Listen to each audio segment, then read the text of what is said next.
All right, we are now, I think, doing a pre-stream. There it is. Now it's receiving content. Excellent. So we're about ready to start. We have I 2 don't minutes. see it on YouTube. It's there. Give it a I'm second. refreshing the page. About ready to start. There we go. Okay. Gotcha. Excellent. And now all of a sudden you're doing those sounds again. What sounds? You're a DJ now. You went back to DJ mode. Ooh. Probably. This is Mark before the stream. Well, anyway, I'm just going to, yeah, fine. Oh, stream starting? Excellent. We are now live. Nice to see you, George. I'm a personality, man. It's You just are, who for I sure. am. You are a definite personality. The normal Mark's now is now not here. He's in the back of my mind. It's now Mark, performer, driver. All right, so I think we're almost ready to start. We're getting near that 12 o'clock time frame. You ready? Excellent. Mark, you're not gonna like how I've prepared for the show today. I think you're not gonna be very happy. To all units, proceed to your post assignments. All units, proceed to your post assignments.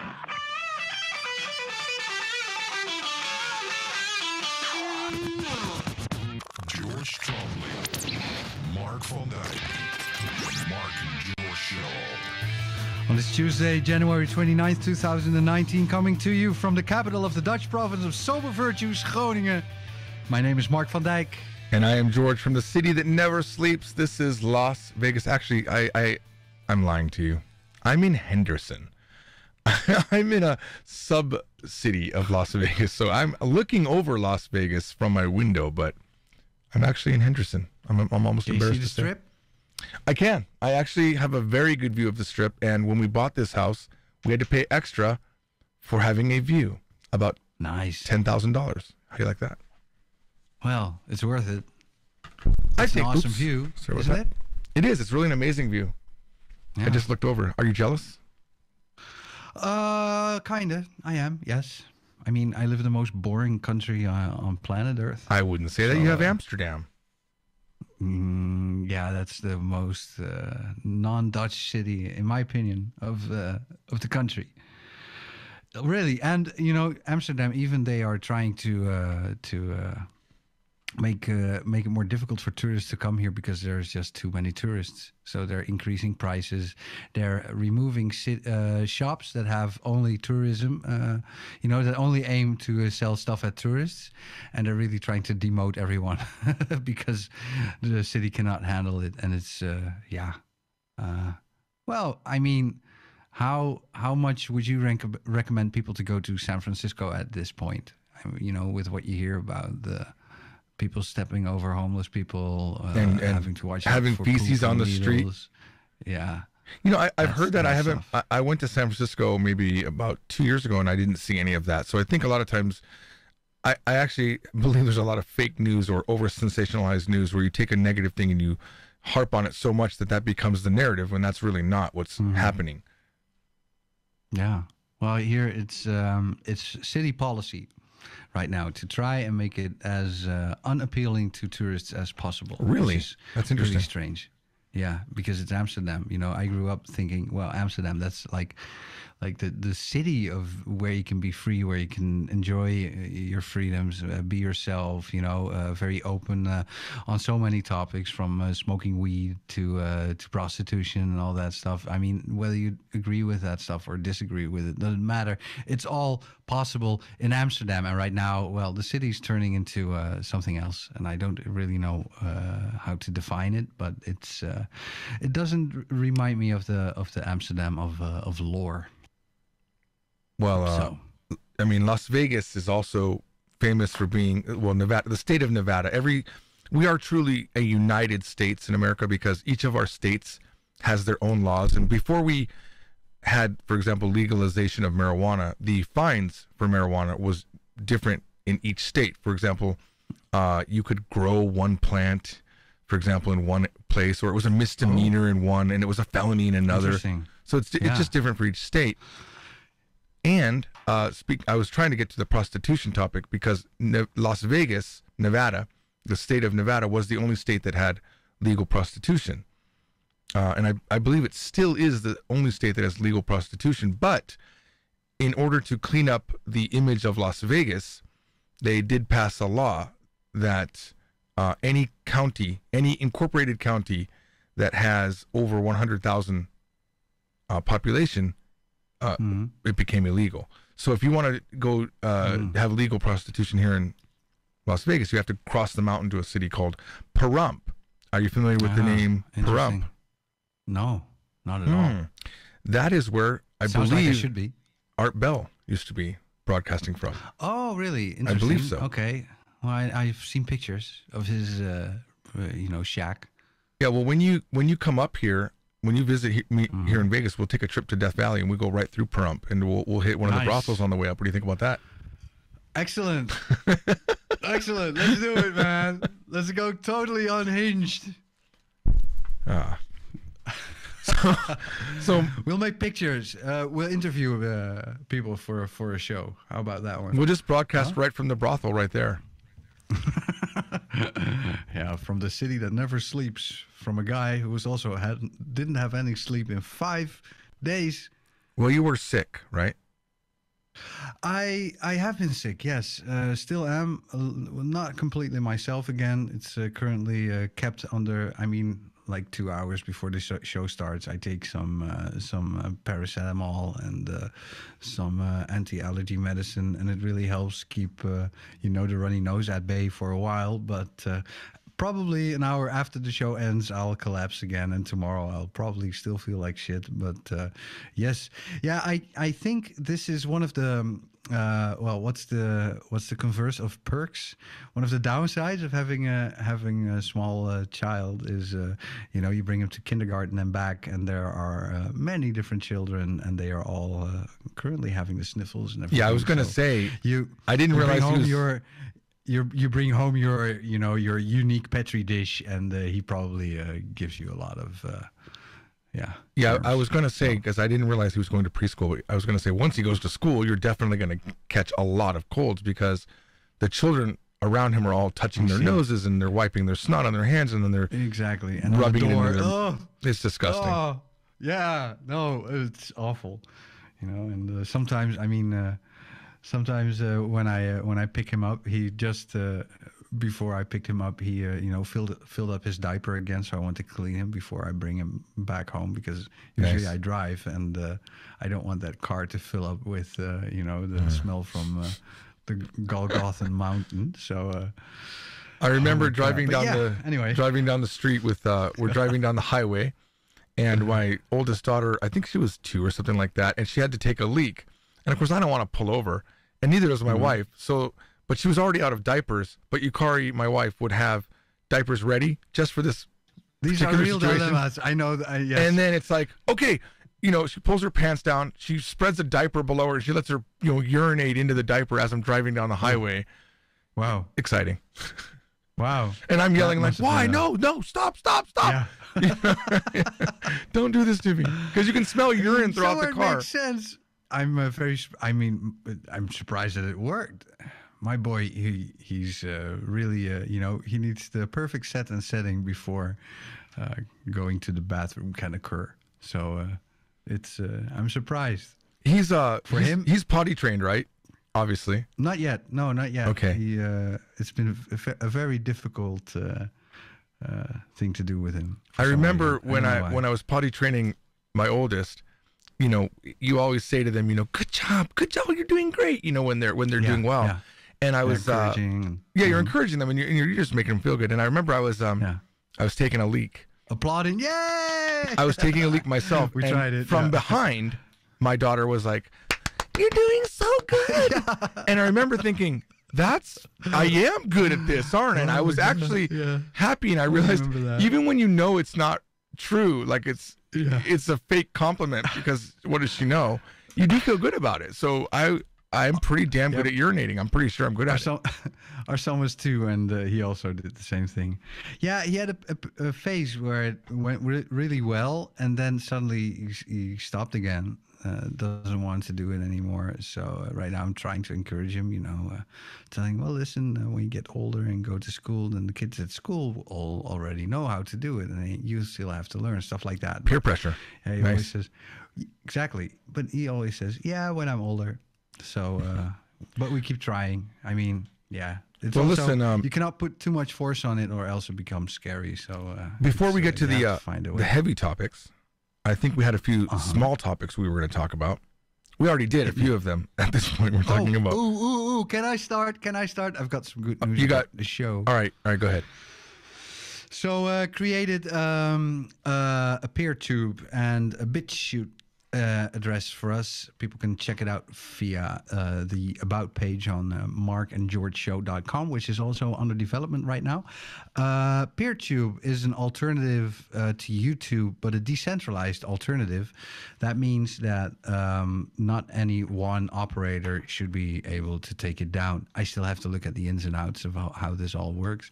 And PeerTube is also something like that. It uses web torrents, I think. So that means that somebody watches it and they can also stream it to other people watching it. So the more people watch it, the less chance it has of disappearing from the web. Anyway, I created a site for the Mark and George Show there. I added all of the links on markandgeorgeshow.com. Go to the About page. I don't know exactly. Yeah, because we're so controversial that I'm pretty sure we have a big chance of being removed from the web. It's not really about that. It's just about, I really don't like to be, our MP3s are self-hosted, so that's very nice. But YouTube is a service that for any reason can take a channel down, and they can even, and it even happens that they take down channels who haven't done anything wrong. And that's, it's just somebody else governing your stuff. I think that is not really how the internet is designed. Yeah, to now, work. for So that it's really nice exact that we reason, can- I actually have one of my, I was going to say staff, but I haven't really paid him anything, but I have a guy, all he does is downloads anything I do live on YouTube just in case for some reason I lose it all, because I wouldn't want to lose, because a lot of my live streams, actually all of my live streams, they're not on my computer, they're on YouTube only. So Right, it you is very stream scary. It's a directly scary, to YouTube. yeah, it's a scary So you prospect to send- lose everything. Yeah, imagine that. It would be especially for someone with the amount of content you've been uploading. It's just, Yeah. it's almost days of content just disappeared all of a sudden, and that's what I said. You don't have to do anything wrong. It can be a glitch, which happens. It can be a moderator. It can even be unfair competition. Who knows? Maybe you don't know everyone who works at YouTube. So there could be someone who thinks, well, hey, I don't like what George is producing. I like the Japanese stuff somebody else is producing more, and they can really use the help. So I'm just going to turn George's channel. Well, I don't off think or that something. happens. I think I would have heard about that. I'm pretty in tune with the YouTube news. I've never heard of someone on the inside cutting a competing channel for someone else. I haven't heard but that. Of However, course not. You'll never hear about that, but you do hear about channels suddenly becoming demonetized, suddenly sure. being deactivated, people without copyright strikes just suddenly unable to live stream anymore. So it's good to have alternatives. yeah, I actually just saw a news story the other day on that. They took down a video that had been up for multiple years, had millions of views, and they said that he violated some terms of YouTube, but they don't tell him what the terms are. He appealed it, and they say within 10 minutes of an email saying, we will thoroughly investigate this and let you know. Within 10 minutes of a video that I think was longer than 10 minutes, they said, no, the ban is upheld.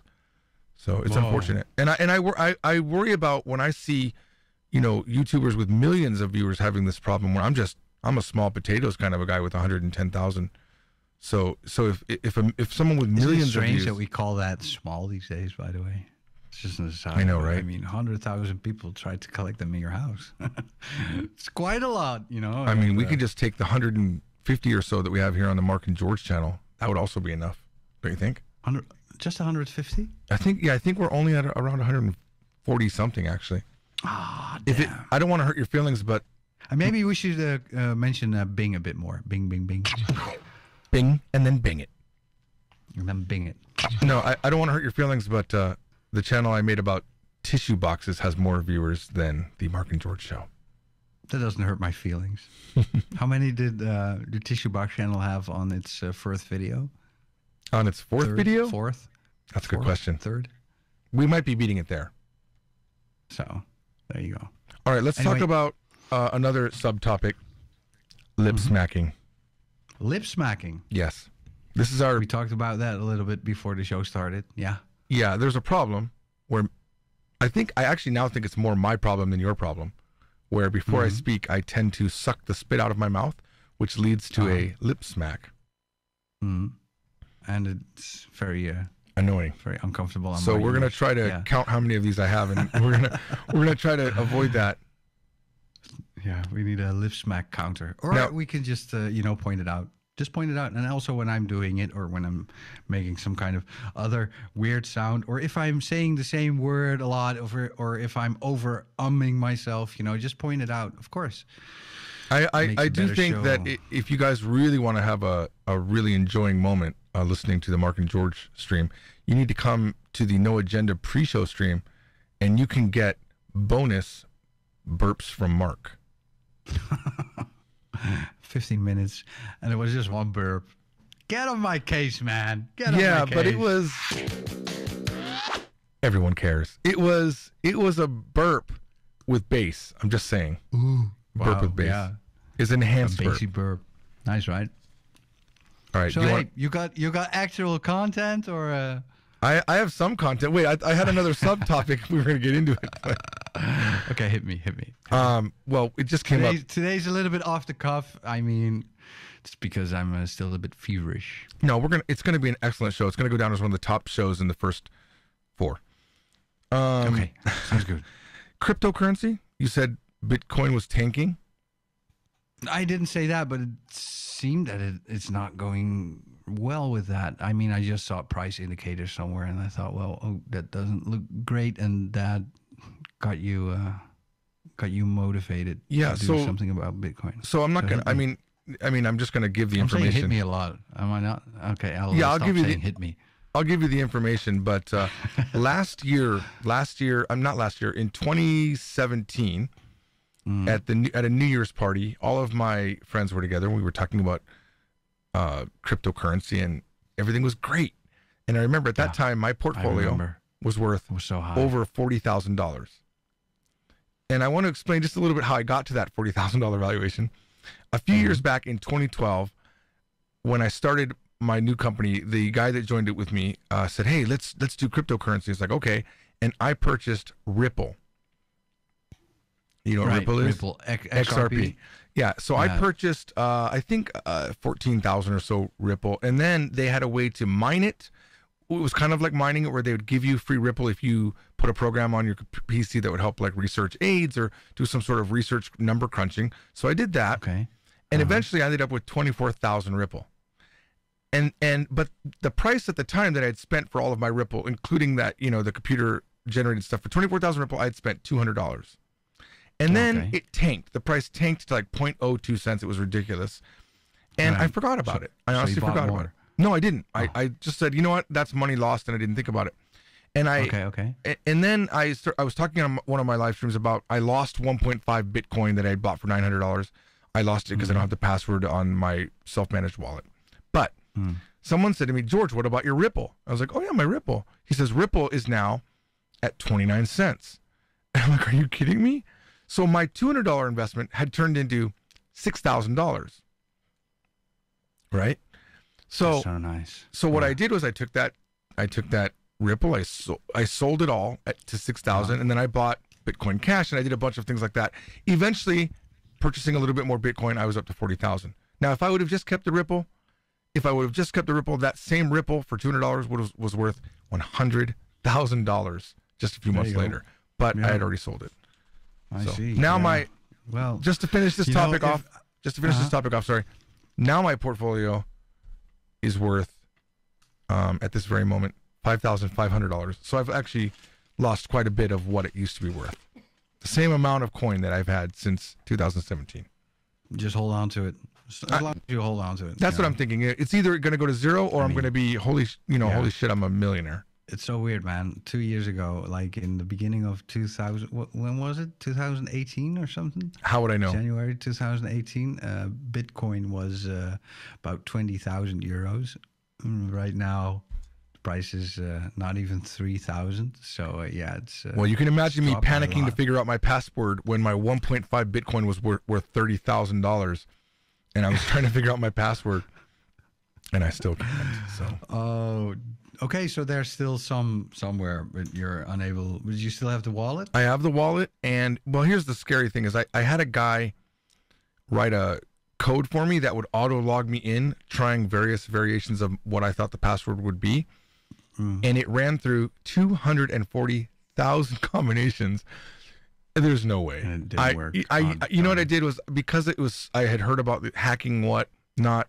I made it so complicated. I combined a Japanese and a Korean idiom together with numbers and special symbols, and there's just no way I'm getting it back.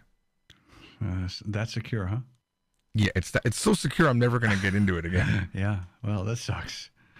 You know, just get a long string, like a long sentence or something. That's Something, exactly. not Yeah, too and I hard never to, set up any of the other protections that they had to get back in. So Would you keep it on an exchange, your Bitcoin? now all of my stuff's on an exchange. But the really sad part see. is that I had that Bitcoin off of the exchange. It was in a cold wallet for years, and then I just put it back in a few months later because I thought, oh, I could sell it if I needed the money, and that's the Bitcoin that I can't get access to. It was sitting in my file cabinet for easily 3 or 4 years, totally safe.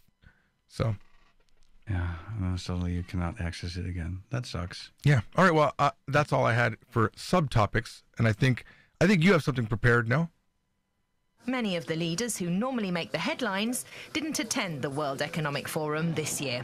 Yeah, I had to get back to Davos for a Okay. second because it was a week filled of people talking about interesting stuff, and there's just so much to unpack. So, just a quick replay of what Davos is for people who didn't listen to last week's show. But most participants seemed not to mind. They came here to talk or do business. And those events don't happen on the big stages anyway, but in the back rooms of the Congress Center or even on the streets of this little Swiss town.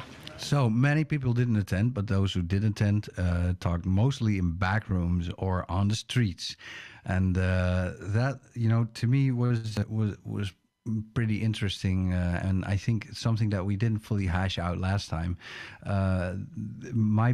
The question I keep asking is it okay in democracies, especially where countries still have their own sovereignty, to talk about all of these important topics in back rooms and on the streets, and not really involve the constituents of the countries. Well, maybe I'm naive, but I think just calling it a back room is saying it's secret and something's dubious about it. But I'm curious as to when countries meet together for a summit or something like that, where are they always in the front room? I mean, you love Trump, and Trump literally ripped up the notes of the translators. I don't with Putin. love Trump, but at least that stuff, some of it happens in a private setting, but that's between the leaders of countries. Sure, But, is that not a back room? What Yes, what but makes it's- Davos any more inherently evil or underhanded than No, nobody Trump says and it's Putin evil. talking? In fact, last time I gave in the last show I gave examples of what is how you can view Davos in a positive light, and even You did. today I will play a couple of clips that will highlight that exact point. All right. But that's especially in a business field, and I'm totally okay with people from business. But as soon as you get elected leaders who talk about stuff with corporations, doesn't that create maybe unfair competition or creates I mean, it's basically a lobbying group. So Well, should if you think politicians about it, go there? in support of what you just said, the only true way that the most common way I think a monopoly is formed is by the government setting certain rules that favor a certain company, and that becomes the monopoly. So Monopoly I is agree just with you one there. company offering something. Yeah. So if the big players are welcome to go to something like Davos, but the small players are effectively not welcome to join in on those talks, and I think it really limits your ability to influence the government policy in the same way that companies do, but even more so, the citizens don't know anything of what's going on, and I'm okay with that happening between companies, but as soon as that happens between companies and elected officials, then there should be more. It should be more open, I think. Well, let me ask you a question.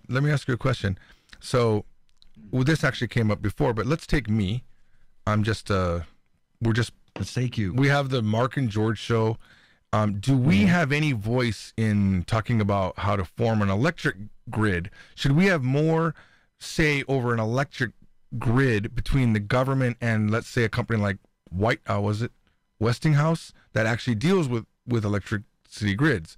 I think that doesn't need to be out in the open, and I don't think that there's any requirement that the citizens who are uneducated to the topics of electricity grids or water,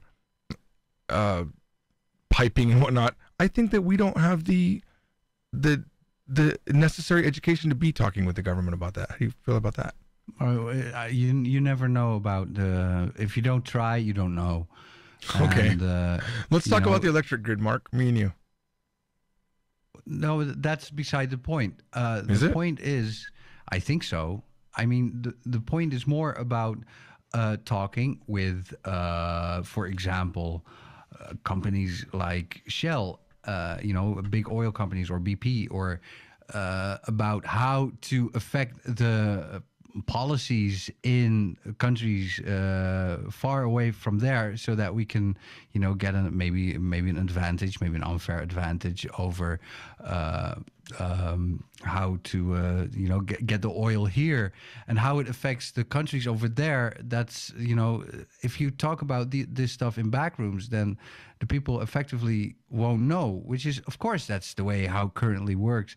But is this something that we should, welcome, or is this something we should be critical against? And I think it's better to be critical and demand forms of openness from governments that we currently don't have. I mean, sure, you look at it with an American frame of reference, so that means you live in a big country with a lot of influence all over the world. But that's a good point. Yeah, but the oil, or even something worse, is the cobalt being dug out of the ground in Africa under very, very, very bad conditions, and you see, even children have to work in the cobalt mines every day, getting out that toxic stuff, so that we can make batteries for electric cars, and we can all tap ourselves on the back because, hey, look, we're trying to reduce CO2. So we were creating batteries and battery-powered cars and stuff like that, so that they don't have to drive on fossil fuels anymore.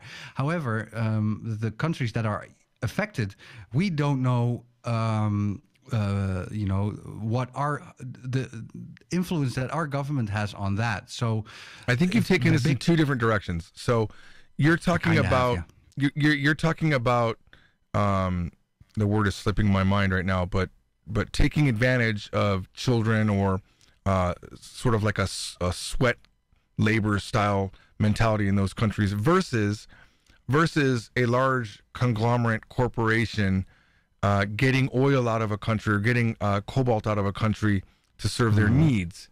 And I think that those are two different things. I do think that there needs to be corporate responsibility, and they need to, this was a big discussion a few years back with Nike and sweatshops and child labor and whatnot. And I feel like that is a valid thing to discuss. But I remember when I was watching, remember that movie Fahrenheit 9/11? I don't know if I've seen it. So it was basically a George Bush hit job from Michael Moore. Michael Moore, that one. Right. And I remember when I watched that movie, I thought, man, there's no way Bush can get reelected. And of course, I then voted for Bush in that election, and he won. Okay. But I remember as I watched it, I had this one thought coming away from, what's so wrong with oil companies trying to build a pipeline to get the resource that they need to survive. I didn't see the problem. I get it. I get that we're taking resources from that country, but they're selling it to us.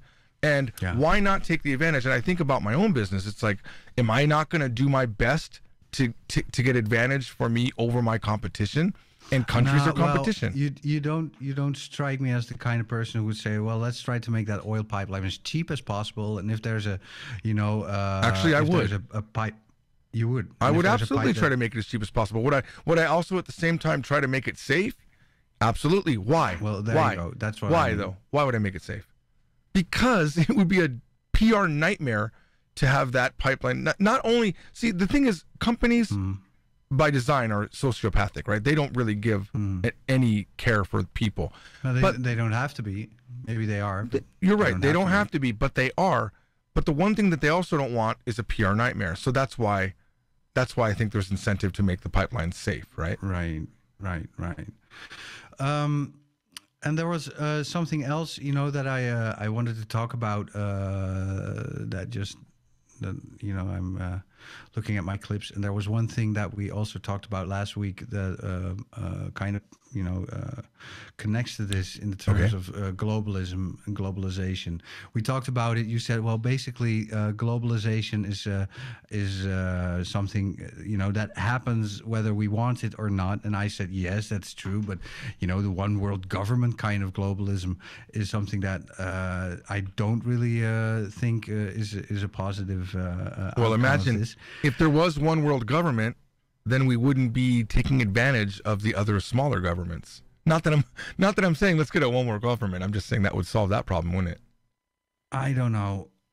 It would create more disaster. But I agree. This point is about definitions, and I was looking at a clip or an interview with the founder of the World Economic Forum. His name is Klaus Schwab, and he is the one who's also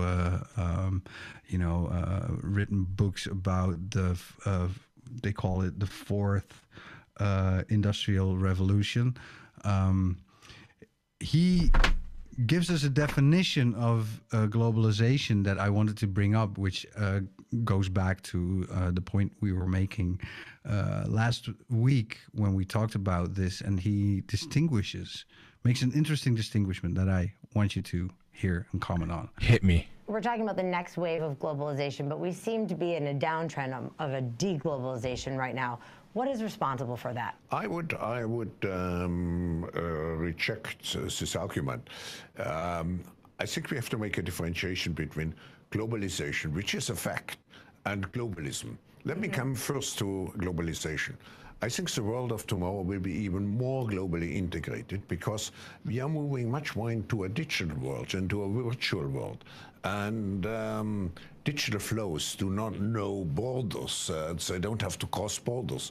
So we speak about global integration. Globalism is something different. Globalism means that all our policies should be subject to the so-called neoliberal forces of global markets. And here, I think the experience which we have seen is that, of course, we have to have a multilateral, open, rules-based world, but we also have to make sure that we do not destroy national social coherence, because national social coherence is the prerequisite for democracies. I thought that was very interesting. So, I like what he said. There's a big distinction between globalization and globalism, and I wasn't clear on the difference between the two. But apparently, globalization is less about physical goods and more about being able to reach each other all over the world, especially information-wise. And globalism is the one world order, the one power that rules over everyone and does not have respect for the national borders. So when I heard him talk about this, about how globalism is probably something that we,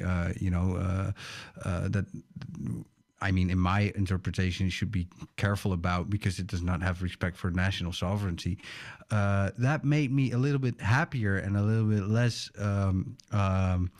paranoid, so to speak, because globalization, like we also established, is a fact, but globalism is the kind of like the thing everybody's warning against and everybody's scared of, because if you get that, then who governs the governors starts to become a question, and how can we make laws similar for everyone? So he made another comment that follows the same line, and I would like to play it for you because it's something that came very close to home for me, which is something that also gave me like a little bit of a confidence boost of how I should view Davos, or maybe not. You mean you felt better about Davos after hearing what he said? After hearing what he said about this, and he makes another point that even made me feel more at ease. Before you play the clip, I'll say I don't think people are inherently evil, no matter what they're doing. I do think there are definitely people with evil intent in terms of profit over people, but I don't think that people are inherently evil. And I think when you have this many people, there's it's not like there's just 2 or 3 people talking. Agree. The more people there are, the more difficult it even becomes to create, like, this from the X-Files, the cigarette smoking man. Remember him? And the small body of old dominant men who decides what happens and what stays on the And I'll tell you, there was one thing I remember when Obama became president. There was one thing that he talked about doing that he didn't do that really disappointed me. It's for me one of the most disappointing things about the Obama presidency was he had made a proposal that all new laws before they became law would be available on the internet for everyone to see. But that didn't happen, and I don't know how that didn't happen. I don't know what was behind the scenes that didn't happen. But I thought, how great would it be if before a law, which is often this huge, 1,500 pages. Yeah. Because it would be nice. You mentioned that because in Switzerland, which is also where Davos is being held, they have a lot of referendums on a lot of different topics. So, this is actually what they do there. They inform the people that, hey, soon we can vote on this thing, that thing, that thing, that thing, and that thing. And the people can go out and vote and let their own voices be heard. And that's actually how legislature is formed in Switzerland. Before we go off on a tangent, sure. I'd like to play the second clip I have here of Klaus Schwab talking about. I like him so far. Open world, national contracts, and social cohesion.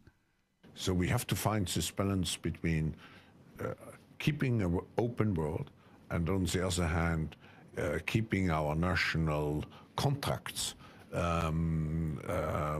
alive, and to make sure that we maintain social cohesion inside a given country. But how do you do that? I think it needs not corrective measures.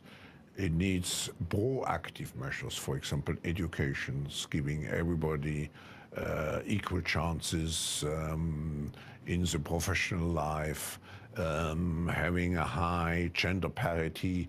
All those issues contribute to a stronger social cohesion. And if you have all those things, then free trade is great. Yes, then free trade is great. But you may hear also in what we see, for example, in Europe, is the concern that the cultural tissue of the different countries is undermined. So you have not only to look at the social dimension, you also have to look at the cultural dimension, because the cultural dimension provides the identity to the people. That's the reason why migration is such a sensitive issue, because people feel not so much that it takes away the jobs. I think they feel it takes away their cultural identity.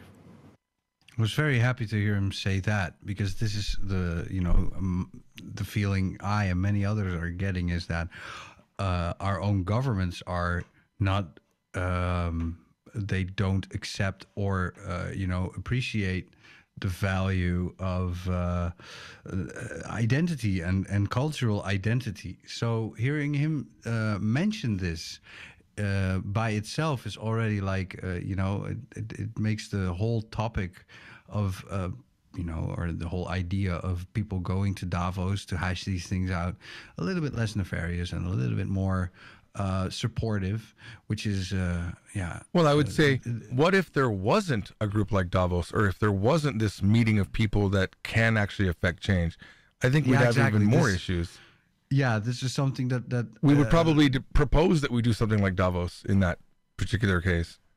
Yeah, and it's always happened, of course. I mean, Davos itself is also not new. It's been there since the 70s. Yeah, I mean, we have the United Nations. We have, we Yes. have all of these particular groups that we try to say, hey, let's all get together as a world.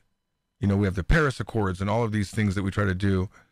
Right. To unite. And it makes me happy that you say that, because this is also something that, became clear the longer I watched this, is that it's not only just these organizations, or these meetings taking place, but it's also how the media portrays them. And that's just, the longer I have my focus on this, the more annoying it gets. And, they don't really know how to bring this. And one of the most important things to journalists and to journalistic organizations right now is, getting the most amount of views. And how do they do that? Well, they do it by instilling fear on people.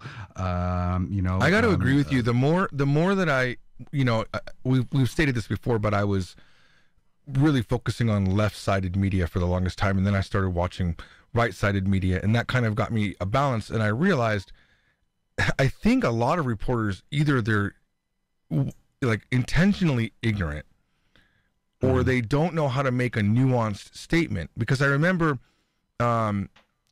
even when Trump was, because keep in mind, I didn't support Trump when he was running, but when Trump was getting these negative reports on MSNBC and the left-sided media, I would go look at his actual statement and realize, wow, they really are fake newsing it, because they would ask him a question like when Mueller started investigating Trump, they would say something. The reporter would say, "Do you think it would be crossing a red line?" That's the reporter's words. Do you think it would be crossing a red line if Mueller investigated your finances? And Trump would say, "Yeah, I think it would be. Yeah, I think that might be." It was very casually conversation, right? And then the next day, it's Trump says Mueller would be crossing a red line. And it's like, why are you sensationalizing that? Yeah. Yeah. And like the clip I played last week from Matt Damon talking about his water initiative. And the first question the journalist asks is not, responding to anything that was said, but immediately, isn't there a water crisis? It's just, focusing because on they have an fear agenda. They have an agenda that they are trying to play. And that is as much as I have an issue with Trump on other things, he is right. The news is often fake. So what's the agenda? Fake. That's a good question. I have no idea. I think the agenda it's ratings. I was going to say that's exactly what you just said, and I agree with you 100%. It's just about ratings, because I I won't watch news that isn't slanted. I realize that. We have options here to watch unbiased. Slanted? Well, you have NPR, which tends to be as middle of the road as you can get, where they're just reporting the news. But it's not interesting to listen to. I want to hear people bitch and complain about, look what the right did, look what the left did. It's actually fun to listen to. Okay, so as part of the debate, sure, but you don't want to be misinformed. No, I don't care. I don't care, and I think that's the problem. I don't care enough, because I'm saying purposely again for some reason. I know that I really cannot affect change. There's nothing I can. Let's say, for example, this new the Supreme Court of America just upheld the transgender ban in the military. And I'm like, that bothers me, because I think, why does it matter? Now there could be arguments pro and against, and I can see all of those, and we can have a debate. But in the end, can I do anything about it? Am I transgender? I don't know. Can't do anything about it. Really about it's preemptively saying I want to do something against something, and afterwards seeing if it had an effect is different from just doing something and not even noticing, and then later it turns out you do have an effect. I mean, every individual should theoretically be able to have an effect on anything. It's I disagree. How else would somebody like PewDiePie get 80 million subscribers but on YouTube? Do you think even PewDiePie, with his massive audience, has zero effect on transgender issues, for example. He's not going to have an effect. I'm not saying that we can't have a voice. I'm not saying that we can't speak out against things, but I'm saying, what can I really do? Effect? I mean, if I had his audience, I wouldn't even touch the subject, to be honest. Well, yeah, because it's too controversial. You know, I have a, this is a segue it's too topic. far away from myself, but, you know, it's it is a segue topic, but No, I have a separate topic on this. That do you mind if I segue for a second? Branch out further. Oh my! I want to branch out further on this transgender thing just for a second. I meant to bring it up on the last show, and I actually we never got around to it. So coincidentally, not only did our Supreme Court make a ruling on transgender, but so did the Supreme Court in Japan make a ruling on transgender. And there, I wish I had a clip, but I don't. But the Japanese Supreme Court made a ruling that if you are going to get your birth certificate changed after a transgender operation, so in other words, you're born anatomically a female, and you do transition surgery to become a male, or you're female and you become a male. If you want to be listed as a male on your birth certificate, in Japan, according to their new upheld law, you have to remove your reproductive organs. Interesting. Well, that is the law. So you can't just say I'm a male unless you've removed your ovaries, and you cannot say that you're right. That's the law. I'm curious as to how people feel about that. I'm curious as to how you feel about that. Oh my gosh, I don't know. Kind of a throw you under the bus topic right there. Wow. Well, you know, I'm. I think it's such a socially difficult topic, such a difficult thing to talk about, because yes, I think there are legitimately people who were born in in a different body, but it's also a trendy thing, and finding the like, how do you say, a middle ground, happy medium. I mean, there's gender dysphoria. It's not just something that, is fun. Like, hey, I'm born in the wrong body. Let's change that. But there's gender dysphoria, which means that, hey, it's a diagnosis that can only be given when there's actually a problem that impacts people's lives. But there's also a category of people who, well, they want to switch for some reason. They want to switch because they don't accept the social norms, or they don't accept but look at how what this is bringing, for example, to sports. You've got people who say they are a woman but born in a male body, and they want to join in on women's sports, and with one punch they can knock out a born female in a females only competition. Well, this is also stuff. I mean, it's not just the passport. So I think, for me, it's too difficult to really say, is this a good thing or a bad thing that Japan I think has if you're done willing, that. I think if you want to be, this is obviously would never happen in America. I think we should be very, very, very, very careful about how much we accept, to be changed, and maybe raising the bar like really, really high. That's what I'm saying. If you raise the bar to say, if you think you were born in the wrong body, let's remove the parts of the body that really. You're not only are you doing a physical change an appearance change, but you're also going to remove your ovaries. If you want to be male, that actually makes sense to me. I feel okay with it, but I don't know how it would feel if this were something that affected me. So I don't know. Yeah, it's definitely horrific. I mean, it makes sense, but it's horrific. 4 topics away from the original topic we were talking about, and that's why Davos is evil. I actually meant to bring that topic up. That this is actually called topic surfing, which I frankly enjoy. If we jump from topic to topic and then finally find a way to get back. How can we get back to Davos?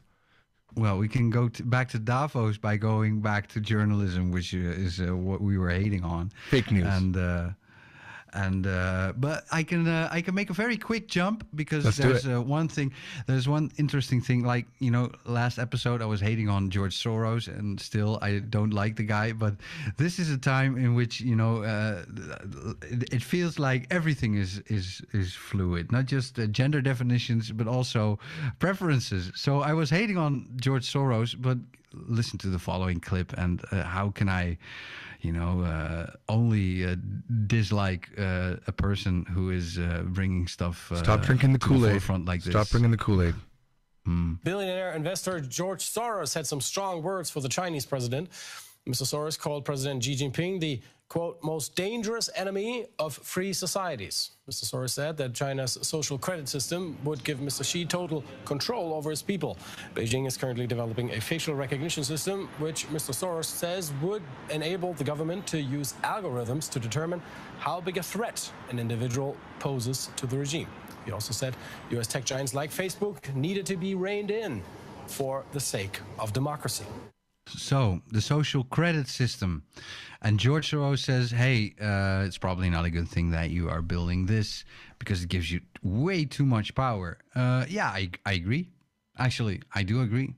Do you know anything about this social system as someone who knows a lot about Asian cultures? Maybe you've also... Well, I've never personally experienced anything like that. I mean, they obviously don't have that in Korea or Japan, which is where I frequent the most. I've only been to China a handful of times, and when I was there, that system had not yet been enacted. But I like that you're willing to. I like that you're willing to listen to someone that you have an initial negative opinion about. This reminds me of I was watching some random thing that came up in YouTube the other day where a man was going around in a protest against Trump and saying, why do you dislike Trump? And I noticed that most people don't know why they dislike Trump. And I think that's the definition of drinking Kool-Aid, is if you hate someone and don't know why you hate them, or only hate them because you're recycling the reasons that the news media has told you, well, your opinion is not valid if that's the case. And I like that you're actually taking the time to listen. To George. And I don't know anything about George Soros, for the way. For the record, I literally have no information about him. But I understand from what you said last week that you don't like him, but now you're saying, hey, he's saying some good things. It's nuanced. Yeah, it's annoying. It's really annoying. It's so much easier if you can just say, well, he's in favor of this and he's against this, so that's why I hate him. But right now, man, if even the people I hate are starting to say the things that I actually agree with, it makes it very hard, to stay in my lane. But like, for example, I like you a lot, but the topic surfing thing, that really we need to reduce that. It's like what my wife said to me one time, and it's been really great advice. She said, people aren't black and white, life isn't black and white, it's a million shades of gray. And it's true that you can be a Republican or a Democrat or a conservative or liberal or whatever you want to label that person, but it doesn't mean that they follow that they're a black and it's black or a white issue. Like, for example, I hate you on a lot of things. That's all I want to say. You do. No, I'm joking. Yeah. No, I'm joking. But I could dislike. Nice one. I could disagree with you, ladies and gentlemen. This was the Mark and George show. Hope you had fun. Thank you for watching. Next week it'll be Mike and Jeff. Yeah. Thanks, So my father, who has always been extremely Republican, even while I was Democratic, we were still father and son, and we could still have conversations outside of politics, and I think that was fine. And a lot of times we just have to say, hey, I agree to disagree. But I want to throw a challenge to you, Mark. Do you think another segue? Do you think you could not listen to politics for a month? Yeah, for me it's pretty easy. Okay, I wasn't making a segue, by the way. I was just reminded myself of when I didn't listen to politics and how happier I was in my life. Well, you got a knack for it, so I was afraid. Okay, here we go again. No, speaking of cotton candy. Politics? Yeah, exactly. I can easily stay away from politics, and sometimes I think you have to stay away from politics when it gets, when it starts costing you more energy than you get back. Well, that's a good moment to step away and go do something else. And or when you start to get depressed, for example, always listening to the same Because you talking heads cannot saying the affect same change. things. That's the thing. You get depressed because you hear these problems, and as a human, we like to solve It problems. makes you feel a little bit like a victim of the current You're situation powerless. instead of, well, yeah, you're powerless in that regard. But maybe that's also not where you want your focus to be, because else you'd be a politician, right? Yeah. I remember every night, when I was watching MSNBC and they'd come on, this is the one, guys. We've got him. This is the one thing. We're going to look back in history, and this will be the day that we'll all remember. And every single night, that's what they would say. And I'm like, really? I remember you saying this a month ago. A compilation of Oh, these really? things. Yeah. I remember John Oliver does a bit too where he goes, we got him, and the balloons come down. We got him. And it's just the whole, like, the band lights up, and they never get him. There is no getting. There's not going to be one pivotal. If Trump goes down, it's going to be a combination of things. It's not going to be one particular event. Oh, I wish I could find this compilation. It was really funny. Like, there's this thing that they always say, like, a changing moment, but different. A defining moment in the Trump administration. Yeah, it was even different from that. Like, well, you could find it. Tipping point. Right. Tipping point. It was always, this is going to be the tipping point. And they said it so often that it just became slapstick almost. Let's see if I can find it here. You could look for it next week, and you could continue the Davos thing if you'd like. I mean, whichever way you want to go. Of course. Yeah, that's fine. Anyway. So we don't have dead air while we're looking by the way. So hit me. You've got some topics you wanted to discuss? I could do some lip smacking while we're waiting for you to find that clip. Yeah, I don't think people are waiting for I mean, I do have a topic, but again, it's gonna not be good for you. This next topic, if we get to it now, you're okay. Well, today's a little bit more George show than a Mark show. Fine. That's not true. That's not true. Have your 5 moments of fame. My 5 moments of fame. All right. Well, listen. I wanna. Now we started talking about this last week. We talked about the topic came up on one of our shows about sex robots, and you told me off the air even that you're not comfortable talking about. Which is why we're doing it. You're not comfortable talking about it, and I don't want to actually talk about sex robots, but it reminded me of a more important thing. Are you aware? Let me just read this for you right here. There's a company in Japan called White Hands. Have you heard of this company? No. Okay, I didn't think you would have. They are a non-profit organization that has a service called Ejaculation Help. Now, You're thinking, what? Well, what they do is medical sex workers help people with disabilities. I'm thinking my 5 listeners. This is where my poor 5 listeners. You're missing my point. I can tell your face is red. If you're watching the YouTube, you'll see Mark's face is extremely red right now. Medical sex very workers. Hot here. Like I said, I'm sick. Don't okay, do that. Eventually I'm going to get the topic out. Medical sex workers help people with disabilities reach orgasms. And there's actually a documentary, which is how I first found out about it, on Vice Japan, where it's all in Japanese, but I think there was subtitles. It's fascinating, and I never thought about it. And when I saw this, I thought, wow, Japan is extremely compassionate. Because could you imagine, the fact that you are handicapped doesn't mean you have no sex drive or sexual desire.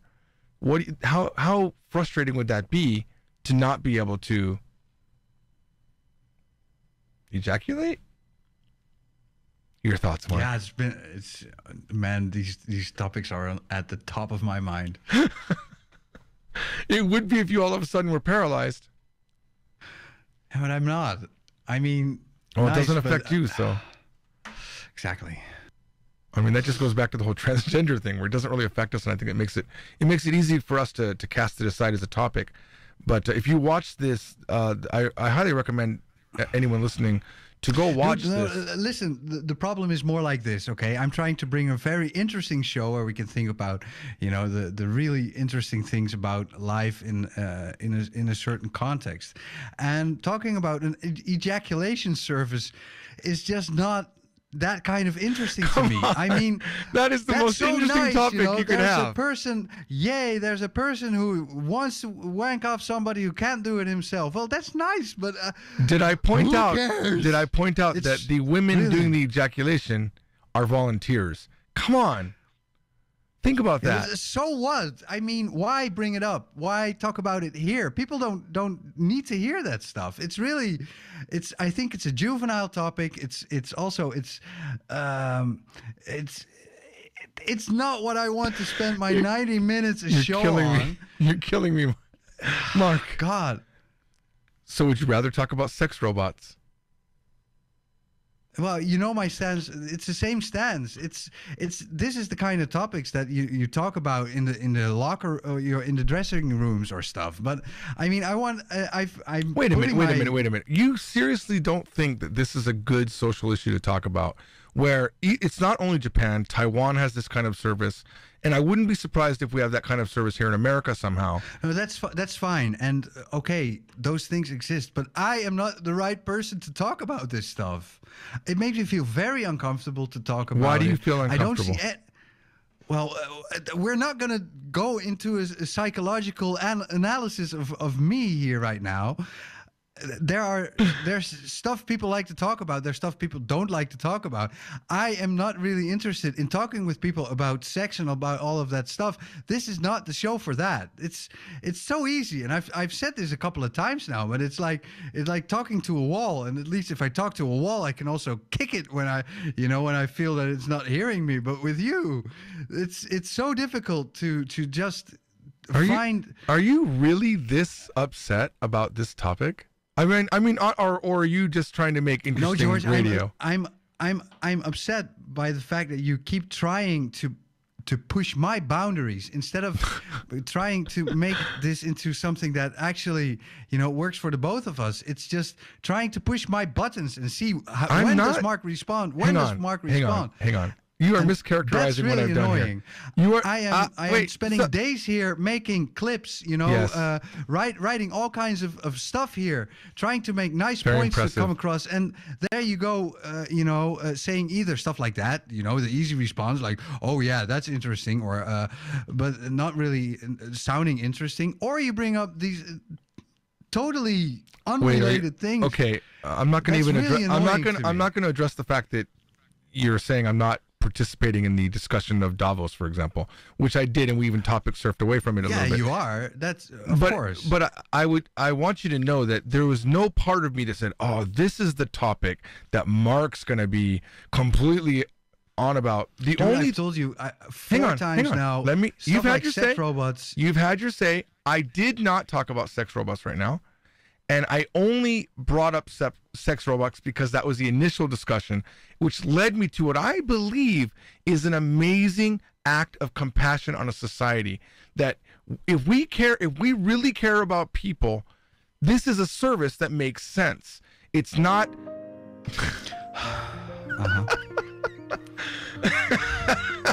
I hope this is copyright-free music. I think so. All right. You want to? Oh my God. Calm piano music. Welcome to the Mark and George Show. Never controversial, ever. Sex robots, George. What did you want to talk about? I want to say about sex robots that I definitely think. Really, do you want to bring it up now? You did. Come on. You did send an article to me saying how it would be detrimental to society once sex robots were around, that it would drop population. I believe you sent me an article on that. No. Oh, maybe not that was me looking it up. Probably. Yeah. I'm conflicted on the whole sex robot thing. I would like to have one. I would be embarrassed that I owned one, and I would keep it very secretly in my closet or at my office. But yeah, I did not start this to talk about sex robots. That is you. I don't know why you keep driving the sex robot agenda when all I want to talk about is helping people ejaculate that cannot ejaculate for themselves. I don't know why you keep bringing up sex robots. Hold on. I like this piece. Beautiful. Nice. Do you have another topic to bring up so we can ejaculate out of this one? Eject. Eject. Oh, wrong word. Sorry, I apologize. I don't. No. It's all right. It's all up. All right, hang on. I think I have another I topic. spent most of the week feeling ill in bed, so it's easy for me to get heated up right now. That's fine. I But the think show that must go on. I think that's good. Let me ask you this. This is a subtopic that I wanted to talk about. What do you think is the? I don't know if the music's working for me, but maybe it's nice to keep it calm. But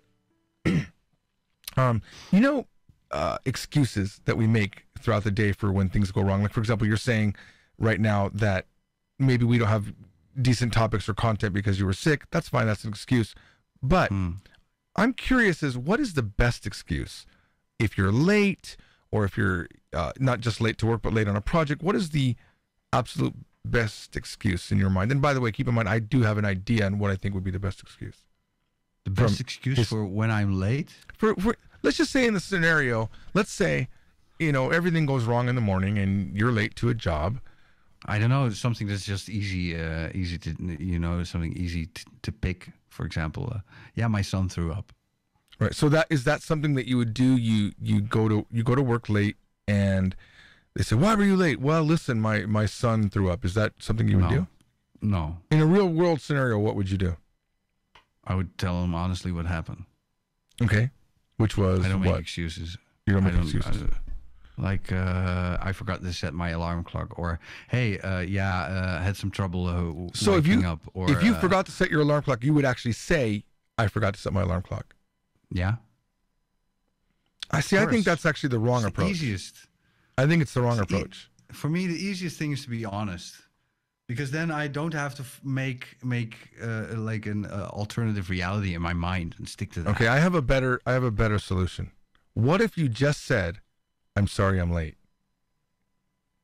Now, I want to tell you why. That's not an excuse. That's right. I think you should not make. You ask me. No. But you ask me, what's the excuse you would use? But I And so I'm said, giving you an is excuse that exactly how it would go down in a real life situation? You would actually tell them why, which is an excuse. You're absolutely right. Yeah, no, I don't. I think if you look at how I usually do it, I change the topic. I think that's more common to me. Like, oh, that morning, yeah. Hey, how's your wife? Something like that, Or You shifty hey, bastard. how's the project? Where I shift to a different. Well, I topic want to tell you, pretty easily. this I'm is something that I good at it as well. I'm the kind of guy that would always also tell the truth or enhance the truth to make my reasons seem very valid. But I saw something happen when I was interpreting one time in Taiwan, and this girl had come in late, and she was a Japanese interpreter, but she was an American, but she was working for a Japanese company. And I heard all of her excuses, and they seemed pretty valid, and they fired her on the spot.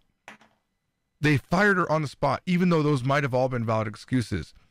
And then I have seen other times where Japanese people, typically a Japanese person does not give an excuse, and they just say, "Moshiwake gozaimasen deshita," which just means I'm sorry. And I thought the power of just saying you're sorry is amazing, because then imagine they say, you shouldn't be late. Well, I'm so sorry. And then they find out your mother went to the hospital for a heart attack or your son was sick. Then they're the asshole. And I always think that I think less information when you've messed up is so much more powerful. Think about every time these lot more YouTubers, effective, yeah. Yeah, every time these YouTubers have made a mistake, they don't just apologize. They give all the reasons why that they've made this mistake. And I think it's just much more powerful to say, I apologize, I messed up. And then find out later he had Crohn's disease or he had some problem happening. Mm-hmm. Yeah, I've always wondered why people why it is easier for people to make up an excuse, especially one that's a total lie, than just be honest about it, or to just shut up about it. Of course, the basic less point is more. Hey, you are late. Yeah, sorry, I'm late. Hey, why are you late? Well, are you really? Do you need a reason, or is it just a point that you don't like me being late? Because I can give you the reason, but I can also just say I'm sorry and move on.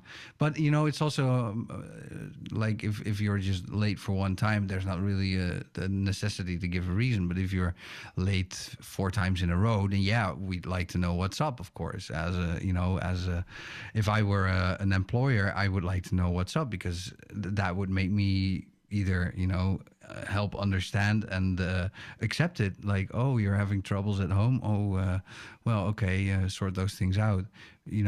Ultimately, I'd want a healthy employee.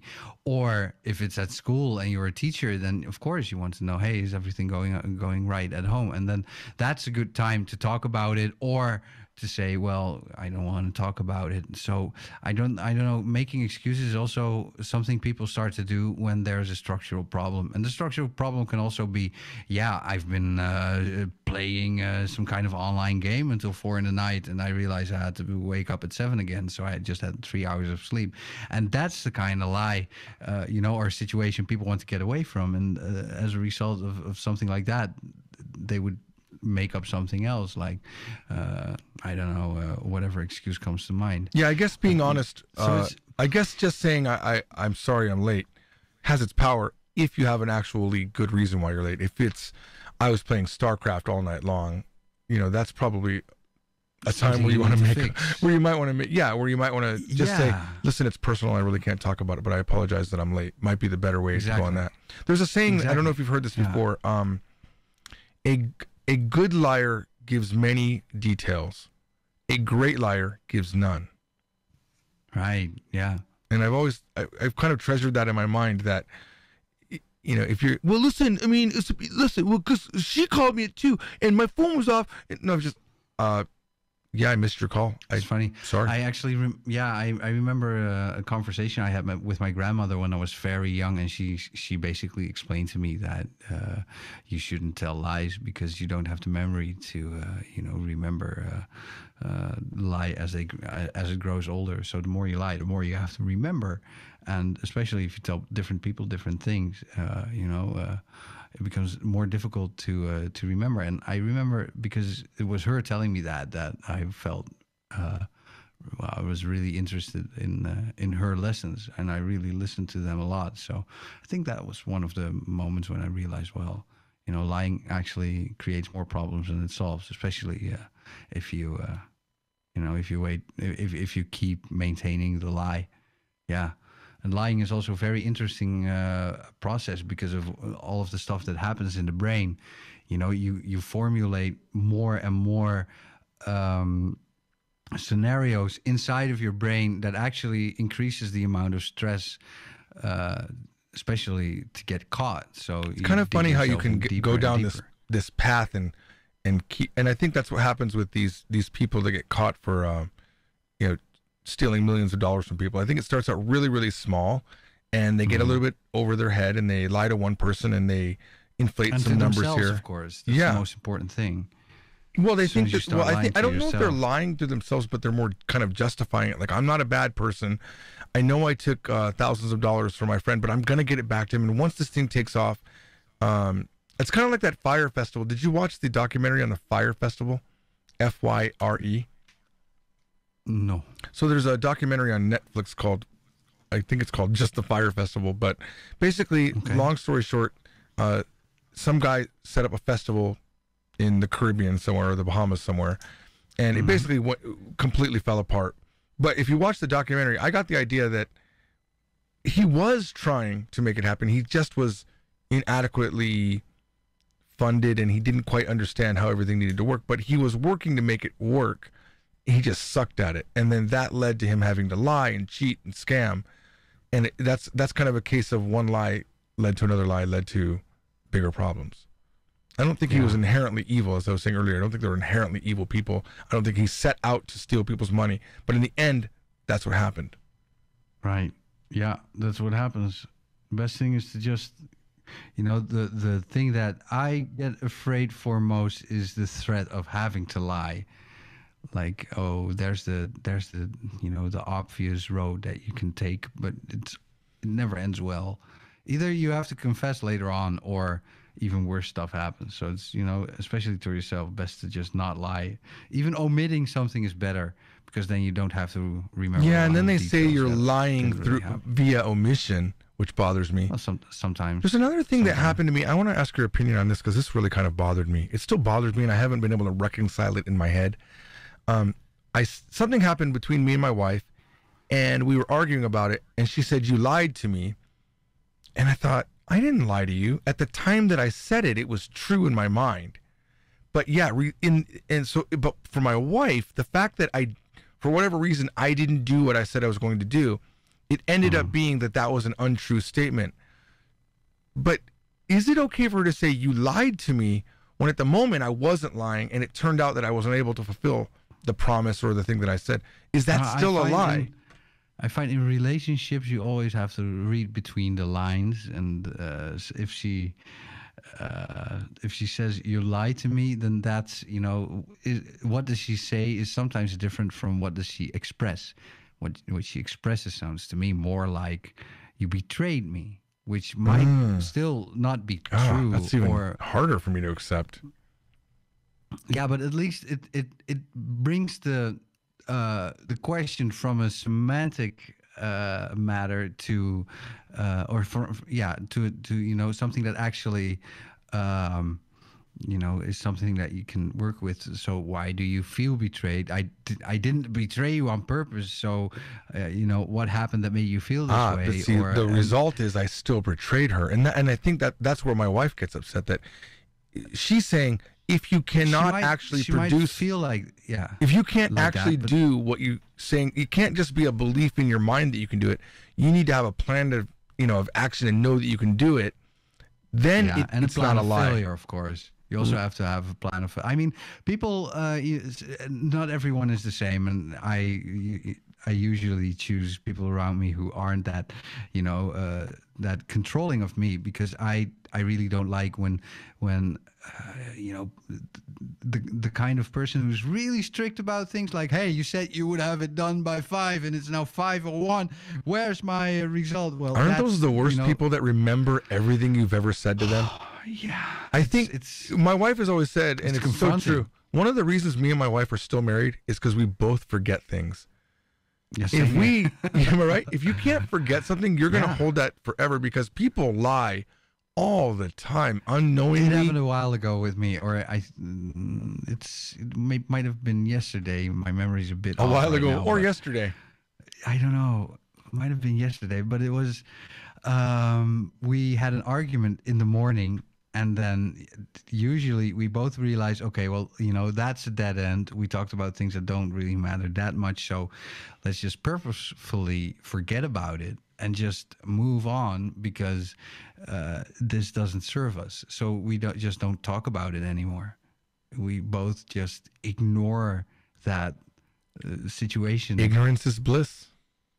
I think that is a very healthy approach if you want to stay together for a long time, because of course things happen. But I don't know if I were told, well, hey, I feel betrayed by you. Well, then that's a matter of talking, and of course I don't only have to tell myself that I take her seriously, but I also have to show her that I take what she is saying seriously. And maybe there's something under the surface, something that you need to. Isn't this for so many women the case that they kind of want you to know things without them telling you, like? Yes. Yeah, I didn't tell you, but you had to bring me flowers for this or that, or you should have known. Well, but we cannot read your mind. Women. We cannot read your mind. We cannot read your mind, and we also don't have that conspiracy gene that I suspect exists in a lot of women. That's another thing, men, when we say things, we mean what we're saying. Women have this roundabout way of saying things, and they take what we've said and read all these different meanings into it. Yeah. We're just saying what we think. We're not wired for that. And sometimes I have to remind my girlfriend as well, like, hey, I'm just not wired like that. I don't. Sometimes she wonders, well, when you said this, did you actually mean that? And I always tell her, no.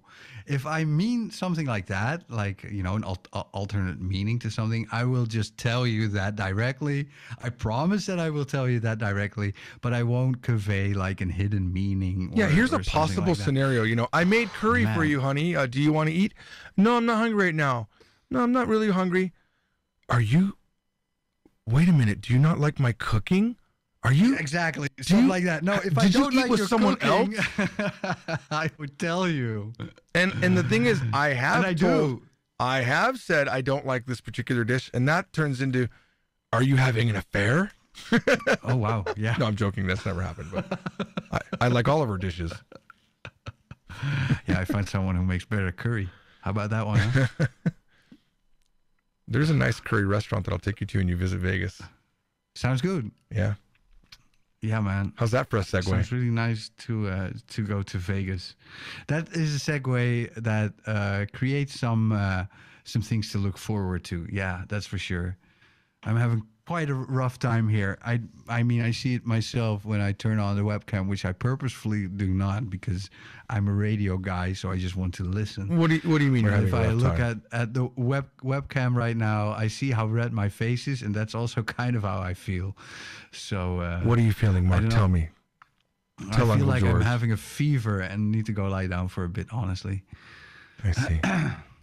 Now, is that fever caused by some sort of stress in your life? Yes, physical stress. Interesting. And what's causing that stress, Mark? Physical. What do you think's the main driver of that stress? Germs from a 3-year-old and his preschool, I think. Do you have animosity towards your son now due to these germs? No. No? Never. All right. No, never. I feel like we've resolved Never. this issue. Done. Well, yeah. I still would like to go lie down, so I'm gonna call it a little bit early today. Are you if really? don't mind. You're going to call Yes, this I so am. early? I am. Yeah, I feel like I need to go lie down. I'm done. People. It's not sorry the about whole that. sex robot discussion that's making you think No. you need to cut it early? No. All right. It's the physical body Wow. temperature going up quicker than I like. All right. I'm sorry. That's cool. Well, let's talk again next. Do you want to play the outro tune? We can talk about our next show is on Friday at 12 o'clock Pacific time. After the piano music, this won't be so much of a surprise, but let's see. You know, there should be something playing right now. There is not. isn't. Oh, nice. So here, I'm also making Fly making me beginners to mistakes the moon. in show 4. There we go. There we go. Ladies and gentlemen, thank you so much for listening. You've been To, watching. a little bit shorter, but very spicy. Mark and George. Very show. spicy. Especially when we started talking about curry at the end. Yeah. Next show will be this Friday. It's February already. It will be Friday, the 1st of February. Same time, same place. YouTube, No Agenda Stream. Please tune in again then. If I'm still alive. And Which if you're I probably will be. If you're pro sex robot, I appreciate the vote up. Thanks everyone for listening. See you next time. Johnny.